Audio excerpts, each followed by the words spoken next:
Alhamdulillah, wassalatu wassalamu ala rasulillah Sayyidina Muhammad ibn Abdillah, la hawla wa la quwwata illa billah, amma ba'du.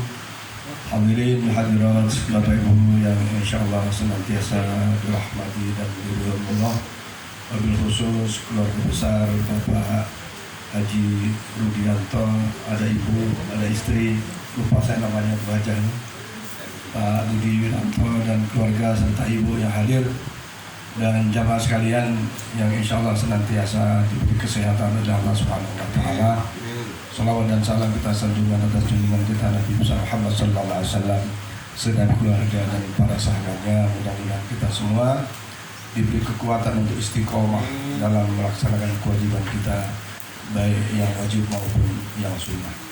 Hadirin hadirat sekalian, pada kesempatan pembacaan doa arwah malam ini tadi disampaikan oleh Pak Haji Rudi, saya diminta untuk sedikit menyampaikan tausiah. Maka tausiah yang ingin saya sampaikan pada dasarnya saya tujukan kepada diri saya sendiri dan kita semua. Sesungguhnya Bapak Ibu sekalian, setiap apa yang terjadi, setiap apa momentum, yang terbaik bagi kita adalah mengambil hikmah.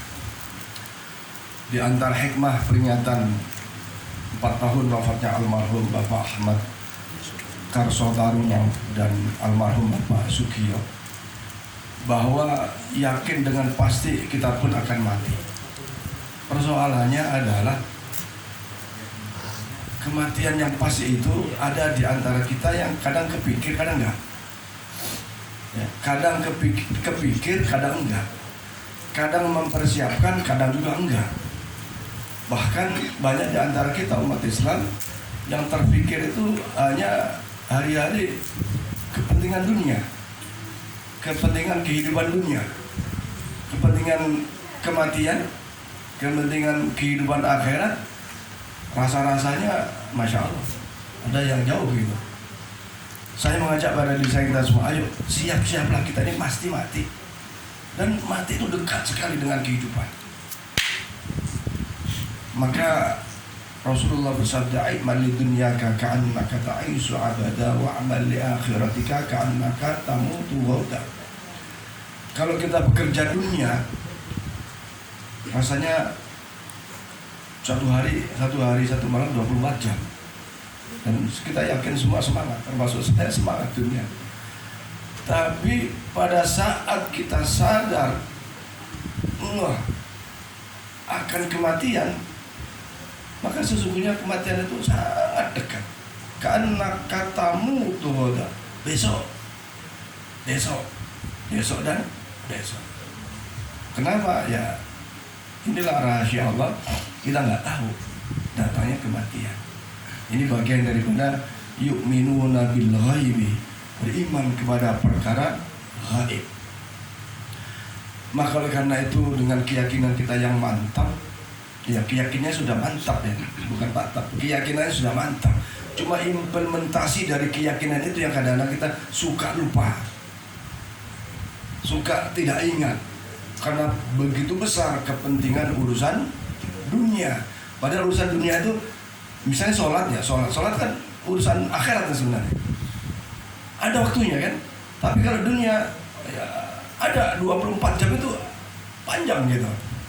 Ya, walaupun ada aturan harus masuk jam 7 pagi misalnya kan. Tapi di dalam jeda waktu itu seperti sholat kan tidak terus menerus setiap jam karena batasnya. Cuman itu tadi saya khususnya dan kita kadang-kadang suka lengah. Maka untuk itu sadarlah saya, sadar kita, mati itu dekat. Kematian itu sangat dekat dengan kita.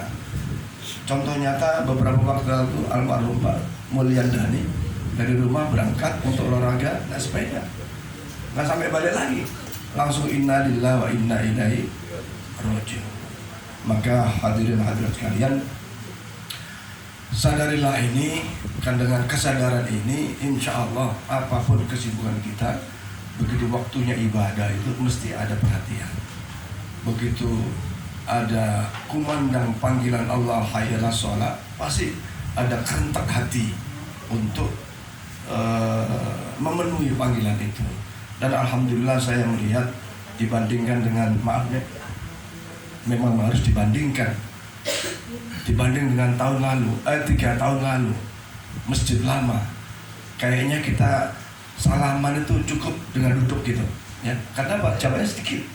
Tapi sekarang Pak, kita bisa lihat sendiri kan. Kalau dulu subuh 1 saf. Kalau dulu 1 safnya subuh itu berapa Pak Isa Biris? Ada yang 10 ya, atau 12 warganya. Sekarang 1 saf itu 30. Dan kadang-kadang subuh itu bisa lebih gitu. Artinya apa? Alhamdulillah ini kesadaran kita semua warga komplek Duta Bandara di dalam memenuhi panggilan Allah Subhanahu wa Ta'ala. Nah, untuk itu mari kita tambah nilai-nilai itu dengan kalau saya dulu sering bilang sama Pak Isa Bikis, kadang-kadang saya suka nunggu adzan gitu. Nunggu adzan ya, baru berangkat. Biar subuh nunggu adzan dulu tuh. Dikir-dikir di rumah sambil nyender di tempat tidur gitu. Begitu adzan kita, tapi ayo kita begitu sadar kematian dekat, kita percepat itu. Kita percepat datangnya pelaksanaan daripada ibadah. Hadirin sekalian, Imam Hasan Al-Basri mengatakan bahwa kalaulah kita pada saat takziah itu, mungkin ada orang tua kita meninggal, saudara kita meninggal, kita menangis, kita sedih. Andaikan si jenazah itu dikasih kesempatan untuk cerita syakaratul maut,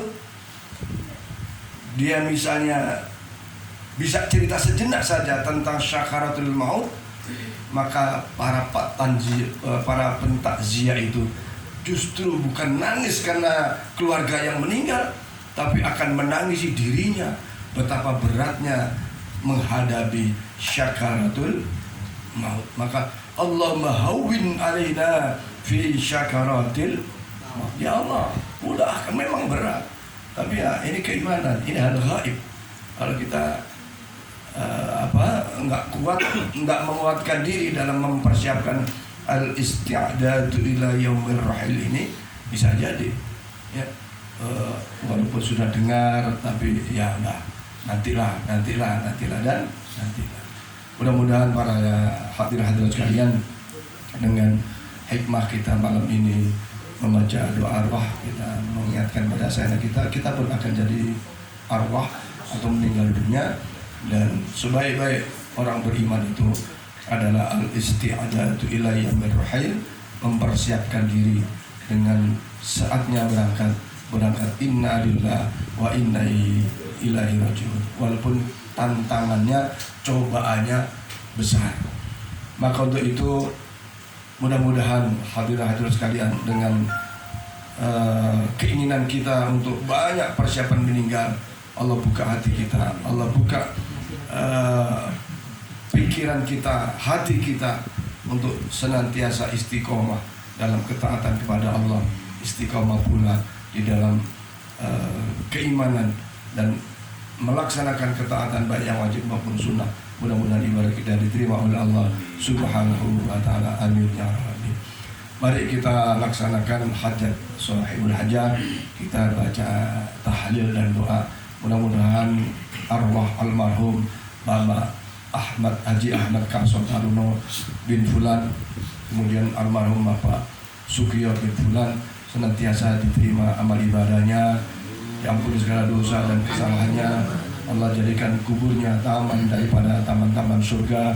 Allah jauhkan kuburnya daripada jurang-jurang api neraka.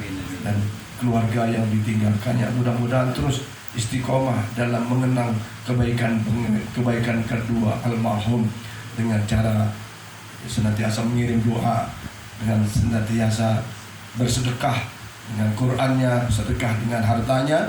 Maka ini bagian, kalau anaknya merupakan al-birru bil birri, kebaikan di atas kebaikan bagi kedua orang tuanya. Dan kita sebagai sesama muslim berdoa tentu saja sesuatu yang sangat mudah dan baik. Maka boleh jadi setiap saat, setiap ba'da sholat, dan kita laksanakan pembacaan doa itu untuk almarhum, dan pasti bermanfaat untuk almarhum dan kita yang hidup. Minati doa al-qabul bijai sayyidina rasul ala hadini wa ala kulli niyatin salihah ila hadratin Nabi Mustafa Rasulullah sallallahu alaihi wasallam وعلى آله وصحبه وأزواجه وذريته من الأنبياء والمرسلين صلوات الله وسلامه عليهم أجمعين. ثم إلى أرواح الخلفاء الراشدين سيدنا أبو بكر سبحانه وعليه. ثم إلى أرواح الأئمة المجتهدين ومقلدين في الدين العلماء العاملين الفقهاء وحدثنا القراء والفاسدين الصوفيات المحققين. ثم إلى أرواح الأولياء والشهداء والصالحين خصوصا سلطان الأولياء شيخ عبد القادر الجيلاني. ثم إلى أرواح ولي الصمود. ثم إلى سلطان عبد الرحمن القدري. ثم إلى أرواح آبائنا وأمهاتنا وأستاذنا وجداتنا ولمعلمينا ولقراباتنا ولجميع أهل القبور من المسلمين والمسلمات والمؤمنين والمؤمنات خصوصا المرحوم حجي أحمد Tarso Taruno Binta Karso Taruno Solo Dimejo wa al-khusun al-marhum Sufyan bin Fulan kulluhum syainana wa lahumul Fatiha. A'udzu billahi minasy syaithanir rajim. Bismillahirrahmanirrahim.